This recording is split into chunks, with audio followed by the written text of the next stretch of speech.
नमस्कार मित्रों, संत महात्म्य चैनल पर पुनः आपका स्वागत है। नवनाथ भक्ति सार के 37 अध्याय हम इस चैनल पर अपलोड कर चुके हैं। यदि अभी तक आपने उन अध्यायों को नहीं देखा है तो डिस्क्रिप्शन बॉक्स में दी गई प्लेलिस्ट की लिंक की सहायता से आप पूर्व के सभी अध्यायों को देख सकते हैं। मित्रों, नवनाथ भक्ति सार के अध्याय 37 में हमने देखा कि दत्तात्रेय से भेंट करने हेतु नागनाथ कोल्हापुर में सभी गांव वालों को दोनों समय का भोजन करवाते हैं, जिससे गांव वाले घरों में भोजन बनाना बंद कर देते हैं तथा दत्तात्रेय को भिक्षा मिलना बंद हो जाती है। तत्पश्चात दत्तात्रेय केवल सूखा धान्य भिक्षा में लेकर तथा काशी जाकर भोजन ग्रहण करते हैं। तदुपरांत एक युक्ति के सहारे नागनाथ दत्तात्रेय को पहचान लेते हैं एवं दत्तात्रेय द्वारा नागनाथ को नाथ दीक्षा प्रदान कर जनहित के कार्य हेतु तीर्थ यात्रा का आदेश दिया जाता है। एक बार मच्छिंद्रनाथ नागनाथ से भेंट करने हेतु वड़वाड़ जाते हैं, किंतु नागनाथ के शिष्यों द्वारा उन्हें रोकने पर वे स्पर्शास्त्र की सहायता से उन्हें भूमि से चिपका देते हैं तथा नागनाथ एवं मच्छिंद्रनाथ का युद्ध प्रारंभ हो जाता है। नागनाथ युक्ति पूर्वक मच्छिंद्रनाथ को परास्त करते हैं एवं यह जानकर कि मच्छिंद्रनाथ उनके गुरु भाई हैं, वे उन्हें प्रणाम करते हैं तथा उनकी शिक्षाओं को आत्मसात करते हैं। तो मित्रों, यहाँ तक हमने देखा था नवनाथ भक्ति सार के अध्याय 37 में। तो चलिए प्रारंभ करते हैं नवनाथ भक्ति सार का अध्याय 38। पूर्व काल में महादेव एवं पार्वती के विवाह हेतु सभी देवगण हिमालय पर उपस्थित थे। माता पार्वती का अद्भुत सौंदर्य देखकर ब्रह्मदेव के मन में तीव्र काम वासना उत्पन्न हो गई, जिस कारण उनका वीर्यपात होकर उनके चरणों के निकट गिरा। किसी का भी ध्यान इस ओर न देखकर ब्रह्मदेव ने उसे पैरों से रगड़ना प्रारंभ कर दिया, जिस कारण उस वीर्य के अनेक भाग हो गए एवं इधर उधर बिखर गए। वीर्य के एक भाग से 60,000 वालखिल्य ऋषियों का निर्माण हुआ एवं दूसरा भाग जो सभा स्थान पर रह गया था वह कचरे में मिल गया। विवाह संपन्न होने पर होम हवन के निर्माल्य के साथ उस कचरे को भी नदी में विसर्जित कर दिया गया। वीर्य का वह अंश नदी किनारे की घास में फंस गया था। आगे चलकर ईश्वरी आज्ञा से पिप्पलायन नारायण ने उसमें संचार किया। कुछ दिवस पश्चात नदी में पानी पीने आई एक हिरनी ने घास के उस हिस्से पर मूत्र त्याग किया। ऋतुमती होने के कारण अंडाणु के कुछ भाग भी उस घास पर गिरे। वीर्य और अंडाणु के मिलन से गर्भ की उत्पत्ति हुई एवं 9 महीने के पश्चात घास के बीच एक शिशु का जन्म हुआ। उसी समय दूर्वा तोड़ने आए सत्यश्रवा नामक एक ब्राह्मण की उस पर दृष्टि पड़ी। सत्यश्रवा ये विचार ही कर रहे थे कि इस शिशु का क्या किया जाए।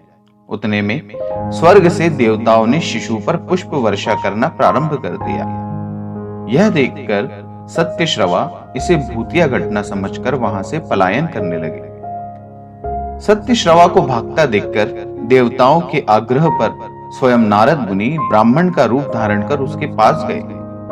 सत्यश्रवा को संपूर्ण सत्य से अवगत कराकर एवं आकाश में विचरण कर रहे देवताओं को दिखाकर उन्होंने सत्यश्रवा के मन का संशय दूर किया।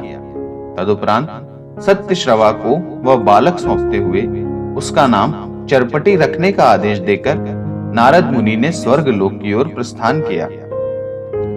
सत्यश्रवा ने घर जाकर उस शिशु को अपनी पत्नी चंद्रा को सौंपा एवं दोनों ही उसे देवताओं का प्रसाद समझकर उसका लालन पोषण करने लगे।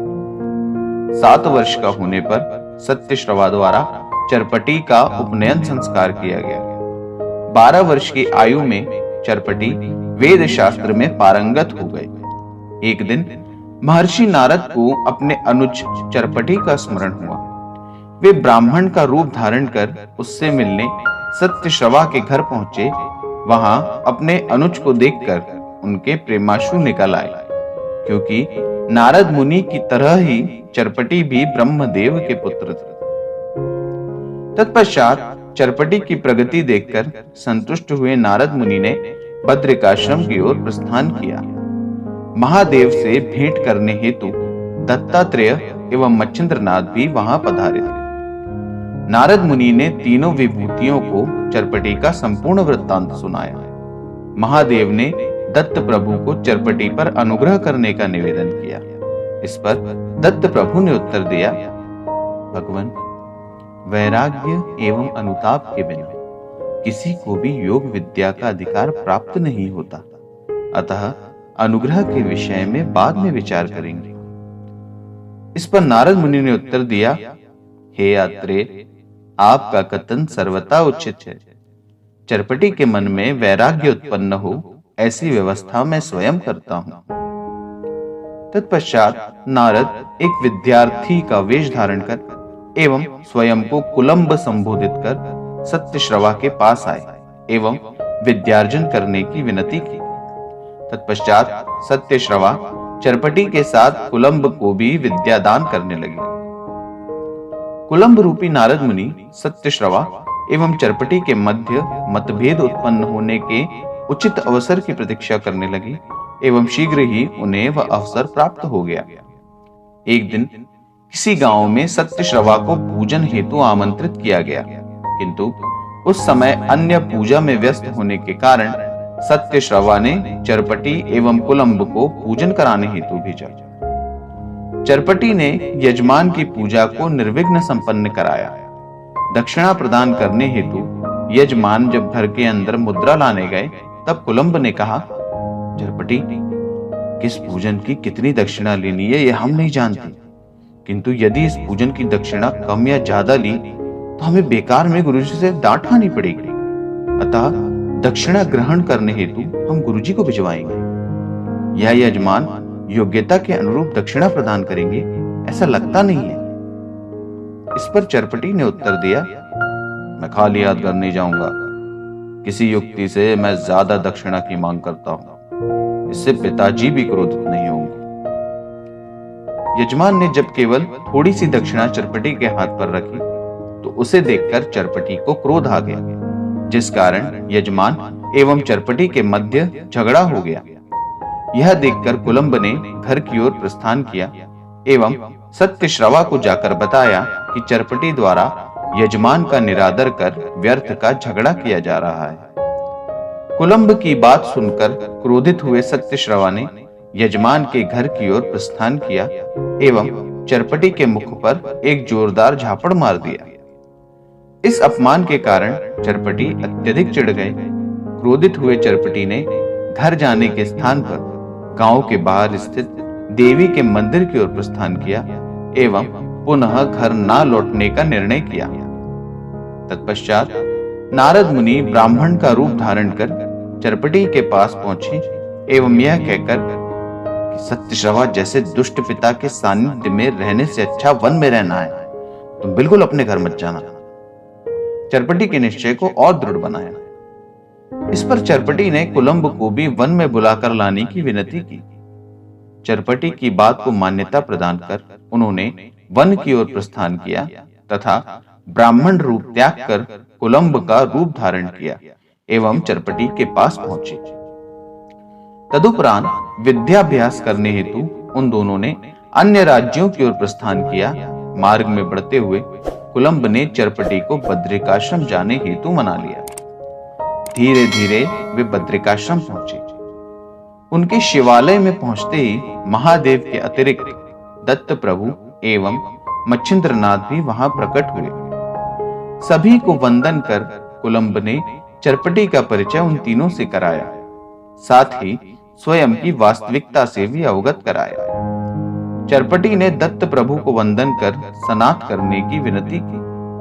चरपटी की श्रद्धा को देखकर दत्त प्रभु ने उनके मस्तक पर अपना वरद हस्त रखा तथा चरपटी को ब्रह्म सनातन किया। तत्पश्चात संपूर्ण विद्याएं सिखाकर उन्होंने चरपटी को तपश्चर्य हेतु बैठाया। नाग अश्व के समस्त देवताओं से वरदान दिलवाकर एवं नाथ दीक्षा प्रदान कर चरपटी को तीर्थ यात्रा हेतु भेजा। आगे चलकर चरपटी नाथ ने शाबरी विद्या पर कवित्व धारण किया एवं शिष्य संप्रदाय को आगे बढ़ाया। तो मित्रों, नवनाथ भक्ति सार का 38वां अध्याय यहीं पर समाप्त होता है। आशा करता हूं कि आपको हमारे द्वारा बनाए हुए वीडियोस पसंद आ रहे हैं। मित्रों, यदि अभी तक आपने हमारे चैनल को सब्सक्राइब नहीं किया है और या आप हमारे इस चैनल पर नए हैं तो कृपया हमारे चैनल को सब्सक्राइब अवश्य करें।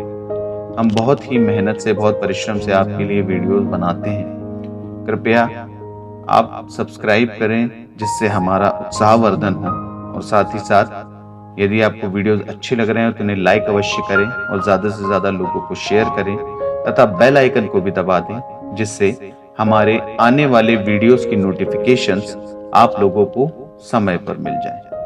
तो इसी के साथ नवनाथ भक्ति सार का 38वां अध्याय यहीं पर समाप्त होता है। नमस्कार।